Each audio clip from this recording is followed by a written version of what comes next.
Hi friends, मैं हूं Kumar Navneet. KN storytelling channel पर आपका स्वागत है।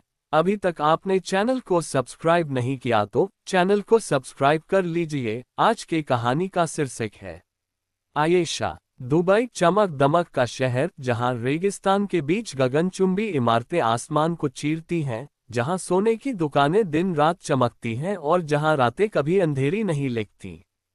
लेकिन इस चमक के पीछे कुछ छिपा रहता है, पुरानी रेत में दबी कहानियां जिनमें प्रेम और मौत साथ साथ चलती हैं। ये कहानी है आयशा और जैन की, एक ऐसी प्रेम कहानी जो रोमांस से शुरू हुई और आतंक में बदल गई। आयशा खान 29 साल की एक भारतीय इंटीरियर डिजाइनर थी।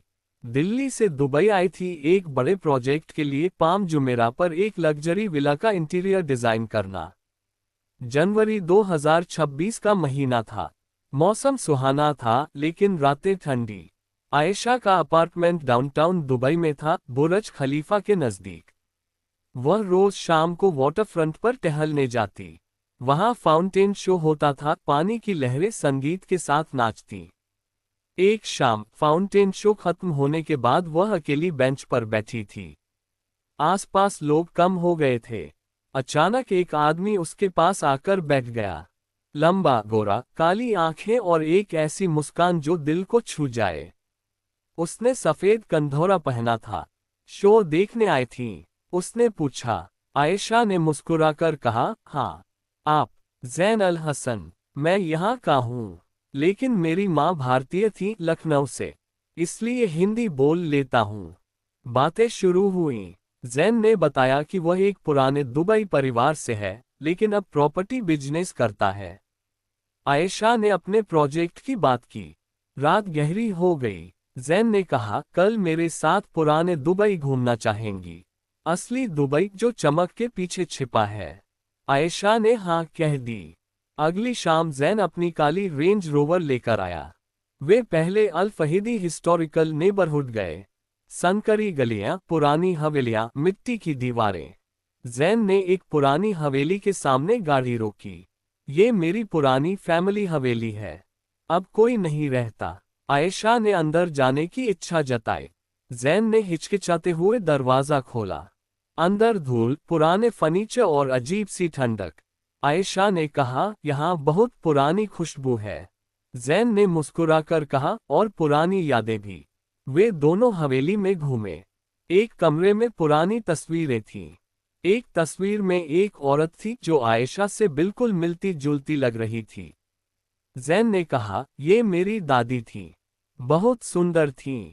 आयशा को अजीब लगा, लेकिन उसने ज्यादा ध्यान नहीं दिया। धीरे धीरे उनकी मुलाकातें बढ़ीं। जैन उसे अलग अलग जगहें दिखाता, डेजर्ट सफारी, जहां रेत के टीले पर सूर्यास्त देखते हुए वे हाथ थाम लेते। एक रात कैंप में कैंपफायर के पास जैन ने आयशा को गले लगाया। आयशा, मुझे तुमसे प्यार हो गया है। आयशा ने भी कहा, मुझे भी जैन। लेकिन कुछ अजीब होने लगा था। आयशा को रातों में अजीब सपने आने लगे। सपने में वही हवेली, वही औरत जो दादी थी, और एक छाया जो उसे पुकारती। वह बार बार जाग जाती। कभी कभी उसे लगता कि कोई उसे देख रहा है। एक शाम जैन ने उसे अपनी हवेली में डिनर पर बुलाया। आयशा गई। हवेली को सजाया गया था, मोमबत्तियां, फूल और पुरानी रिकॉर्ड प्लेयर पर धीमा संगीत। डिनर के दौरान जैन ने कहा, आयशा, मैं तुमसे शादी करना चाहता हूँ। आयशा खुश हो गई, लेकिन तभी बिजली चली गई। अंधेरा छा गया। आयशा ने मोबाइल की लाइट जलाई। जैन कहीं नहीं था। अचानक पीछे से एक ठंडी सांस उसके गले पर लगी। वह घूमी, कोई नहीं था। फिर दरवाजे पर दस्तक हुई। आयशा ने दरवाजा खोला, बाहर कोई नहीं, लेकिन हवा में एक औरत की हल्की हंसी सुनाई दी। वह डर गई। मोबाइल पर जैन को कॉल किया, लेकिन नंबर नहीं लग रहा था। वह भागकर बाहर आए। रात के 2 बजे थे। सड़कें खाली। वह टैक्सी लेकर अपने अपार्टमेंट पहुंची।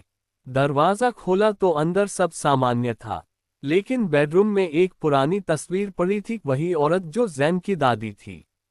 तस्वीर के पीछे लिखा था, मैं इंतजार कर रही हूँ। आयशा ने सुबह जैन को मैसेज किया।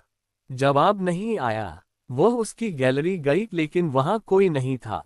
पड़ोसियों से पूछा तो उन्होंने कहा वह हवेली सालों से बंद है, कोई नहीं रहता। आयशा का दिल बैठ गया। उसने इंटरनेट पर ज़ैन अल हसन सर्च किया, कुछ नहीं मिला। फिर पुरानी खबरें देखी। 1995 में एक औरत की मौत की खबर, नाम लैला अल हसन। फोटो वही थी जो दादी की तस्वीर में थी। खबर में लिखा था लैला ने प्रेमी से धोखा खाया और हवेली में आत्महत्या कर ली। उसके प्रेमी का नाम ज़ैन था जो दुर्घटना में मर गया था। आयशा के हाथ कांपने लगे। वह समझ गई ज़ैन जो उसके साथ था वह जिंदा नहीं था। वह लैला का प्रेमी था जो मर चुका था, और आयशा लैला से मिलती जुलती थी। उस रात आयशा ने फैसला किया कि वह दुबई छोड़कर चली जाएगी। लेकिन रात को 3 बजे दरवाजे पर दस्तक हुई। उसने दरवाजा खोला, सामने ज़ैन खड़ा था। वही मुस्कान, वही आंखें, लेकिन उसकी आंखें अब काली थीं, पूरी तरह काली। आयशा, तुम कहीं नहीं जाओगी, उसने कहा। उसकी आवाज गूंज रही थी। लैला ने मुझे छोड़ दिया था, तुम उसे छोड़कर नहीं जा सकती। आयशा चीखी और दरवाजा बंद करने की कोशिश की, लेकिन दरवाजा नहीं बंद हुआ। ज़ैन अंदर आ गया। कमरा ठंडा हो गया। आयशा ने मोबाइल उठाया लेकिन स्क्रीन पर वही तस्वीर थी, लैला की। ज़ैन ने कहा, मैं तुम्हें प्यार करता हूं, लेकिन प्यार में मौत भी साथ आती है। आयशा भागी, सीढ़ियां उतरी, बाहर सड़क पर, लेकिन हर तरफ ज़ैन की छाया दिख रही थी। वह भागती रही, पाम जुमेरा की ओर। वहां समुद्र था। वह बीच पर पहुंची, रेत पर लेट गई, आंखें बंद की। सुबह हुई। आयशा की बॉडी बीच पर मिली। उसके हाथ में एक ताला था, पॉन्ट देस आर्ट्स वाला नहीं, बल्कि पुरानी हवेली का ताला। उसके गले में एक नेकलेस जिसमें लैला की तस्वीर थी।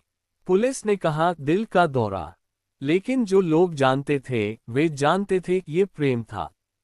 एक ऐसा प्रेम जो मौत के बाद भी खत्म नहीं हुआ। दुबई की चमकती रातों में आज भी लोग कहते हैं अगर तुम फाउंटेन शो देखते हुए अकेले बैठे हो और कोई तुम्हारे पास बैठकर हिंदी में बात करे तो मुड़कर मत देखना, क्योंकि वह शायद ज़ैन हो। और अगर तुम लैला जैसी दिखती हो तो वह तुम्हें कभी नहीं छोड़ेगा। प्रेम कभी कभी मौत से भी मजबूत होता है। और दुबई की रेत में दबी वह कहानी आज भी जीवित है, एक भयानक लेकिन अनंत प्रेम की कहानी।